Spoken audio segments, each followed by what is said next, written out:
Hello friends, welcome back. तो friends, Sunday के एक टेक Q&A वीडियो में फिर से आपका बहुत बहुत स्वागत है। आज है संडे और संडे के इस वीडियो में मैं आप लोगों के कुछ इंटरेस्टिंग क्वेश्चंस के आंसर देता हूं, आपके कुछ डाउट्स क्लियर करने की कोशिश करता हूं। तो चलिए करते हैं आज के क्वेश्चन आंसर शुरू। और बेसिकली आज संडे नहीं है, आज है मंडे। कल संडे में बिल्कुल भूल ही गया कि कल संडे था। दूसरा वीडियो बनाने में मैं लग गया और वीडियो अपलोड करने के बाद में कुछ रेस्ट करने के बाद में मैं गया कुछ सामान लेने बाहर मार्केट में। और मार्केट में मैंने देखा तो जो सारी शॉप थी वो बंद थी। मैं वहाँ पर सोचने लगा कि आखिर आज देहरादून में क्या हुआ, सारी जो शॉप है वो बंद क्यों है। बाद में मुझे रियलाइज़ हुआ कि ओहो, आज तो संडे है। और बिल्कुल ही मेरे दिमाग से निकल गया और शाम के 7:30 बज चुके थे।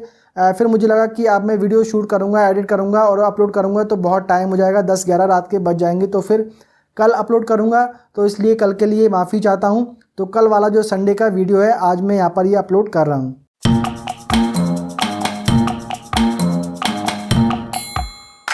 तो पहला क्वेश्चन यहाँ पर लेते हैं ऋत्विज शर्मा जी का। ये लिखते हैं कि 120 inch screen is made in India is worst in compare to white screen.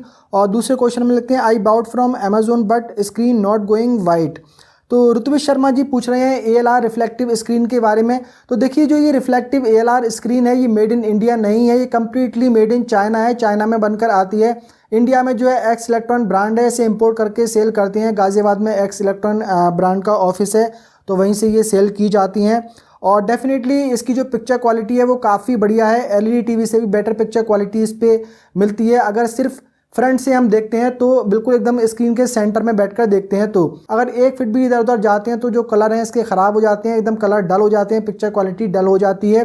तो व्यूइंग एंगल जो है वो इस स्क्रीन के काफ़ी बेकार है, लेकिन सेंटर से ये कम्प्लीटली काफ़ी बढ़िया स्क्रीन है। दूसरे क्वेश्चन में आपने लिखा है I bought from Amazon but screen not going white. देखिए, वाइट नहीं होती है। अगर आप इस पर स्क्रीन पे मोबाइल की फ्लैश लाइट को पास से डालेंगे तो आपको ये वाइट नज़र आएगी, लेकिन जो प्रोजेक्टर की लाइट जब पड़ती है तो ये वाइट नहीं होती है। फिर वो अपना जो पिक्चर है, जो इमेजेस हैं, वो आपको वहाँ पर दिखाती है। और एक चीज़ आप और चेक कर लें, ये एक साइड में सिल्वर कलर की होती है, दूसरी साइड में ये ग्रे कलर की होती है। तो जो ग्रे कलर वाली साइड है उस पर ही आपको प्रोजेक्ट करना है, जो सिल्वर कलर की साइड है वो आपको वॉल की साइड में रखना है, तभी इस पर आपको बेटर पिक्चर क्वालिटी देखने को मिलेगी। लेकिन डेफिनेटली इसके जो व्यूइंग एंगल है वो काफ़ी ख़राब है। अगला यहाँ पे क्वेश्चन लेते हैं नीतीश शर्मा जी का। ये लिखते हैं कि मेरा BH1400 का चार्जिंग पोर्ट उखड़ गया था, तो मैंने उसे रिप्लेस करवाया था, अब वापस से निकल कर गिर गया। क्या इस मॉडल की प्लेट न्यू मिल सकती है या फिर इसमें कोई और प्लेट लग सकती है? Please reply with new plate buying link. Nitish Sharma ji यहाँ पर पूछ रहे हैं फायरबोल्ट ब्लास्ट 1400 हेडफोन के बारे में, जो कि मेरे पास भी यहाँ पर है। तो इसका जो चार्जिंग पोर्ट है बेसिकली वो इनका उखड़ गया है। तो देखिए, इसकी जो प्लेट है वो तो आई थिंक मिलना मुश्किल है। कोई दूसरी जो प्लेट है वो आप इसमें इंस्टॉल कर सकते हैं, लेकिन इसके जो ये पावर ऑन ऑफ के वॉल्यूम के बटन यहाँ पर दिए गए हैं, तो वो जो अगर कोई दूसरी प्लेट आप लगाएंगे वो इसमें फिट आई थिंक नहीं बैठेगी। तो बेटर ऑप्शन रहेगा कि एक छोटे वाले जो पावर बैंक आते हैं, जो कि आई थिंक ऐसी 2000 mAh के आते हैं, उसमें एक ही बैटरी उसके अंदर होती है। तो उसमें छोटी सी प्लेट होती है जो कि उस बैटरी को चार्ज करती है पावर बैंक में। तो उस छोटी सी प्लेट को निकाल के आप जो है अपने इस हेडफोन में, चाहे इस वाले पार्ट में, जहाँ पर भी आपको दोनों में स्पेस मिल जाए, उसमें फिट कर सकते हैं। ऐसा मैंने किया था अपने iBall के एक ब्लूटूथ हेडफोन था, उसके साथ में उसका चार्जिंग पोर्ट ख़राब हो गया था, वो रिप्लेस करवाने गया था मैं एक मोबाइल मैकेनिक के पास में, जो मोबाइल वगैरह संभालती हैं। तो उन्होंने मना कर दिया कि ये रिप्लेस नहीं करेंगे। तो मैंने जो था उसका पावर बैंक का वो प्लेट निकाल कर उसमें फिट कर ली थी। मुझे एक उसमें होल बनाना पड़ा, जो चार्जिंग पोर्ट का होल रहता है, ये माइक्रो USB पोर्ट का। तो उसको मैंने वहाँ पर फिट किया था। थोड़ा उसमें मुश्किल तो ज़रूर हुई, क्योंकि उस प्लेट को फिट करने का वहाँ पे कोई एक कहते हैं कि कोई खांचा तो बना हुआ नहीं होता है, तो उसको आपको कुछ उसके नीचे कुछ सपोर्ट लगा के एल्फी या जो एल्डाइट ट्यूब आता है उससे आप जो है उसको फिक्स कर सकते हैं। और उसकी माइनस प्लस की जो वायर होंगी वो आप जोड़ दें बैटरी जो लगी होगी हेडफोन में उसके माइनस प्लस में, और फिर जो है चार्जिंग आप वहाँ से कर सकते हैं। और जो उसकी पावर है वो आगे उसको आपका जो मेन बोर्ड उसके अंदर होता है उससे मिलती रहेगी। तो ऐसा मैंने किया है। डेफिनेटली जो है आप ऐसा कर सकते हैं और आपका जो हेडफोन है बिल्कुल सही हो जाएगा। अगला यहाँ पे क्वेश्चन लेते हैं मीनाक्षी शर्मा जी का। ये लिखते हैं कि हेलो सर, मैंने 8 मंथ पहले LG का 43 इंच LED लिया था जो अभी तक अंडर वारंटी है, बट उसे दूसरे स्टेट में पार्सल करवाया है एंड पार्सल आते टाइम स्क्रीन टूट गई है। क्या ये LG वाले अंडर वारंटी में इसे रिप्लेस कर देंगे या स्क्रीन रिपेयर कर देंगे? सर प्लीज़ हेल्प अस, अगर अंडर वारंटी कुछ हो सकता है डिफरेंट स्टेट में। मीनाक्षी शर्मा जी, जितने भी प्रोडक्ट होते हैं, चाहे वो LED टीवी हो, रेफ्रिजरेटर हो, वॉशिंग मशीन हो या अदर कोई भी प्रोडक्ट हो, सभी पे मैन्युफैक्चरिंग डोमेस्टिक वारंटी दी जाती है, यानी कि ऑल ओवर इंडिया में आप कहीं पर भी वारंटी ले सकते हैं। परचेज आपने किसी स्टेट में किया है, दूसरे स्टेट में अगर आप शिफ्ट करते हैं तो वहाँ पर भी आपको उसकी वारंटी मिल जाएगी। आउट ऑफ इंडिया आप जाएंगे तो वहाँ पर आपको वारंटी नहीं मिलती है, लेकिन कुछ ऐसे प्रोडक्ट होते हैं जिन पे इंटरनेशनल वारंटी रहती है, वो डिफरेंट होते हैं। तो आपने जो LED टीवी है वो दूसरे स्टेट में पार्सल करवाया और वो डैमेज हो गया, तो देखिए डैमेज चाहे आपके सेम स्टेट में हो या फिर किसी दूसरे स्टेट में हो, वो कभी भी वारंटी में कवर नहीं होता है। किसी भी रीज़न से अगर टीवी का पैनल डिस्प्ले डैमेज हुआ है तो वो वारंटी में कभी भी कवर नहीं होता है, और जो पैनल होता है वो रिपेयर भी नहीं हो पाता है। जो उसका ऊपर का मेन जो डिस्प्ले होता है, अगर वो टूट जाता है तो वो रिपेयर नहीं हो जाता है, वो रिप्लेस ही करना पड़ता है। तो ये अंडर वारंटी तो किसी भी कंडीशन में बिल्कुल भी आपका रिप्लेस नहीं होगा, ना ये रिपेयर होगा, तो इसके लिए आपको जो एक्स्ट्रा इसमें खर्च करना पड़ेगा। 43 इंच का ये टीवी है, अगर ये 4K टीवी है तो आप मानकर चलिए इसके आपको 19,000 या 18,000 रुपीज़ तक इसमें आपका खर्चा आ सकता है। अगर आपने पार्सल करवाया है, उसमें कोई मैन्युफैक्चरिंग डिफेक्ट आ गया, वो टीवी ऑन नहीं हो रहा है या किसी कुछ और उसमें प्रॉब्लम आ गई है, तो वो जो है अंडर वारंटी कवर हो जाती है दूसरे स्टेट में भी, लेकिन डैमेज जो हुआ है वो किसी भी कंडीशन में वारंटी में कवर नहीं होता है। अगला यहाँ पे क्वेश्चन लेते हैं मैसी जट जी का। ये लिखते हैं कि भाई इसका चार्जर कितने एम्पियर का है, कितने वोल्टेज का है, मेरे बाइक में 2 बैटरी हैं, कौन सा चार्जर से चार्ज करूं? मैसी जट जी यहाँ पर पूछ रहे हैं जो किड्स बाइक आती है, बैटरी वाली बाइक आती है, वो मेरे पास में, उसका मैंने रिव्यू किया था कि उसमें कितने एम्पियर का चार्जर लगेगा। तो देखिए इसमें 2 एम्पियर का चार्जर लगता है, और 2 जो बैटरी आपके इसमें बाइक में लगी हुई हैं तो वो 6 वोल्ट की 2 बैटरी होंगी, वो 12 वोल्ट की 2 बैटरी वहाँ पे नहीं लगती हैं। वो या तो 12 वोल्ट की एक बैटरी लगा देते हैं या फिर 6 वोल्ट की वहाँ पे 2 बैटरी लगा देते हैं। तो 12 वोल्ट और 2 एम्पियर का कोई भी चार्जर जो है आप ले सकते हैं। उसकी जो पिन होगी वो आप देख लें, वो आपके इसमें फिट आ जाए, इसका जो चार्जिंग पोर्ट दिया गया है बैटरी वाली बाइक में, तो उसके हिसाब से कर सकते हैं। तो 12 वोल्ट और 2 एम्पियर वाला चार्जर आप ले सकते हैं। अगला यहाँ पे क्वेश्चन लेते हैं बियर एंड बुल जी का। ये लिखते हैं कि एसर लेना चाहिए या मोटोरोला, प्लीज़ बता दें। तो यहाँ पर आपने मेंशन नहीं किया है कि मोटोरोला का कौन से मॉडल की आप बात कर रहे हैं और एसर के कौन से मॉडल की बात कर रहे हैं, लेकिन फिर भी जो है यहाँ पर अभी जो Motorola envision smart TV series launch हुई है तो उसके कंपैरिजन में देखें तो जो एसर का H सीरीज़ वाला मॉडल है या फिर I सीरीज़ वाला मॉडल है वो इससे बेटर है, तो वो आप यहाँ पर परचेज़ कर सकते हैं। नेक्स्ट यहाँ पे क्वेश्चन लेते हैं मुकेश मकवाना जी का। ये लिखते हैं कि hello Asif sir, how are you, मेरे पास सोनी X43H टीवी है, लास्ट 1 वीक से मिडिल में एक वर्टिकल लाइन आ रही है, कोई सॉल्यूशन सर? मुकेश मकवाना जी, मैं बिल्कुल ठीक हूँ और उम्मीद करता हूँ कि आप भी ठीक होंगे। तो देखिए जो LED टीवी होती हैं उनमें अगर हॉरिजॉन्टल लाइंस की प्रॉब्लम आ गई है या फिर वर्टिकल लाइंस की प्रॉब्लम आ रही है तो इसके काफ़ी सारे रीज़न होते हैं। कभी कभी जो होता है जो पैनल मदरबोर्ड से कनेक्ट रहता है उसके जो कनेक्टर होते हैं उसमें डस्ट आ गई है या फिर उसमें मॉइस्चर आ गया है, कार्बन आ गया है, तो उस वजह से भी कभी कभी वर्टिकल लाइंस या हॉरिजॉन्टल लाइंस देखने को मिलती हैं। या फिर जो टीवी का पैनल मदरबोर्ड से कनेक्ट रहता है उसका जो कनेक्शन है वो लूज़ हो गया है, तो भी इस तरीके की प्रॉब्लम देखने को मिलती हैं। और कुछ केसेस में होता है कि जो डिस्प्ले का जो टीकॉन बोर्ड होता है उसका कोई कैपेसिटर वगैरह या कोई कंडेंसर वगैरह उसमें कोई प्रॉब्लम आ गई है, तो उस वजह से भी कभी कभी इस तरह की लाइन देखने को मिलती हैं। तो वो सब जो कुछ चेक करके ही पता चलेगा।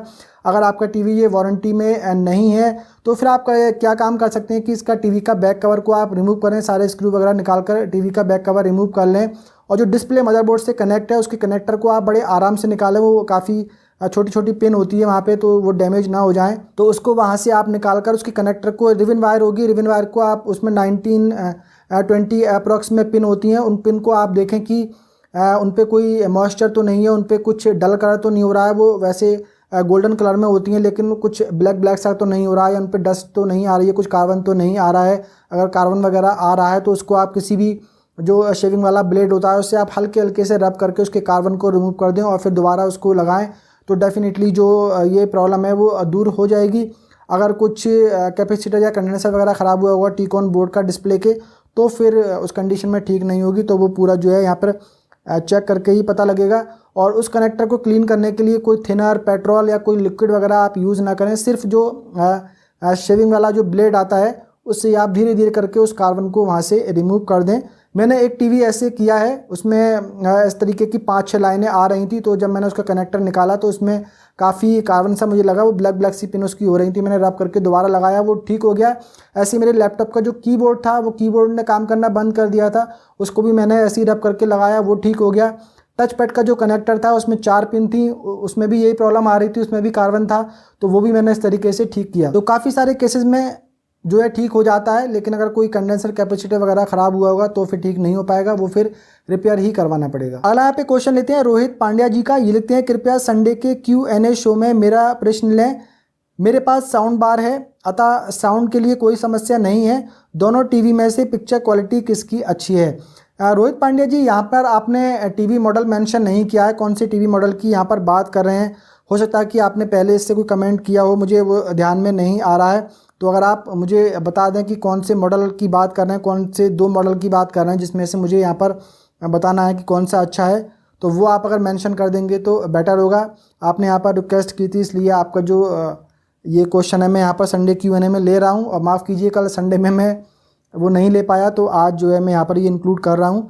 तो मुझे आप मॉडल नंबर बता दें तो फिर मैं आपको वो चेक करके यहाँ पर बता दूंगा। अगला यहाँ पे क्वेश्चन लेते हैं फरमान अंसारी जी का। ये लेते हैं, आपके पास जो है वो सेल कर दो प्रोजेक्टर, मेरे को लेना है। तो फरमान अंसारी जी यहाँ पर पूछ रहे हैं जो पिक्सपैक मैक्स प्लस प्रोजेक्टर का मैंने रिव्यू किया था कुछ टाइम पहले, उसके बारे में कि वो मेरे पास में है, तो वो उनको लेना है, वो मैं सेल कर दूँ।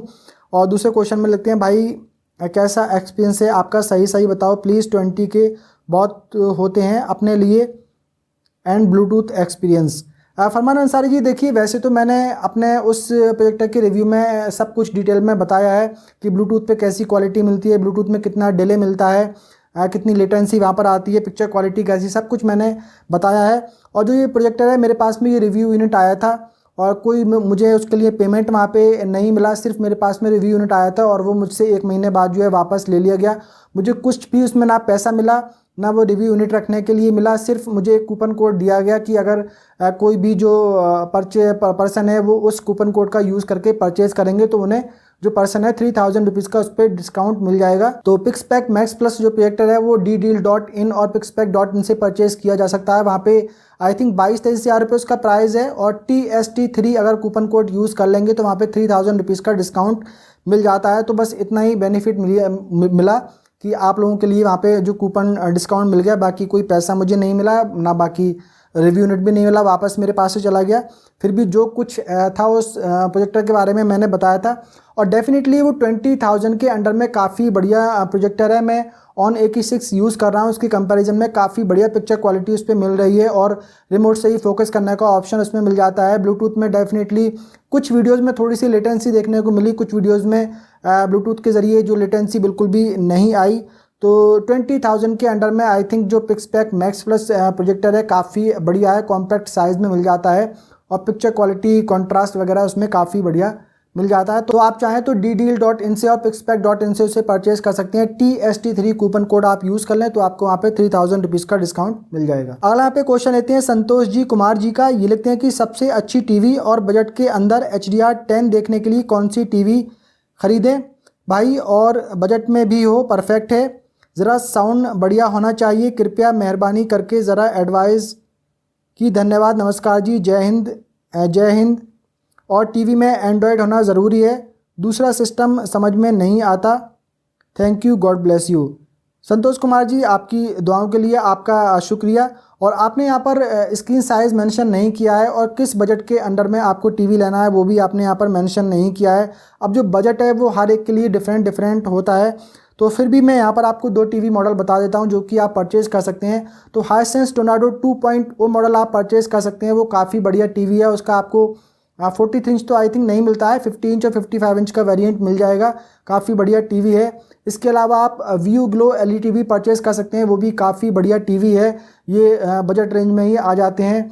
इनके अलावा आप ब्लोपंग Q LED टीवी ले सकते हैं, वो भी काफ़ी बढ़िया टीवी है, ये भी आपको बजट में मिल जाएगा। आई थिंक इन तीनों में जो सबसे कम प्राइस है वो ब्लोपंग Q LED टीवी का है, लेकिन थोड़ी सी आपको सर्विस वगैरह बेटर चाहिए तो आप व्यू ग्लो LED टीवी यहाँ पर ले सकते हैं। HDR10, Dolby vision content, Dolby Atmos का भी सपोर्ट यहाँ पे मिल जाता है और साउंड क्वालिटी भी जो है उनकी काफ़ी बढ़िया है। तो फ्रेंड्स आज की क्वेश्चन आंसर का सिलसिला यहाँ पर ख़त्म करते हैं। उम्मीद करता हूँ ये वीडियो आप लोगों को पसंद आया होगा।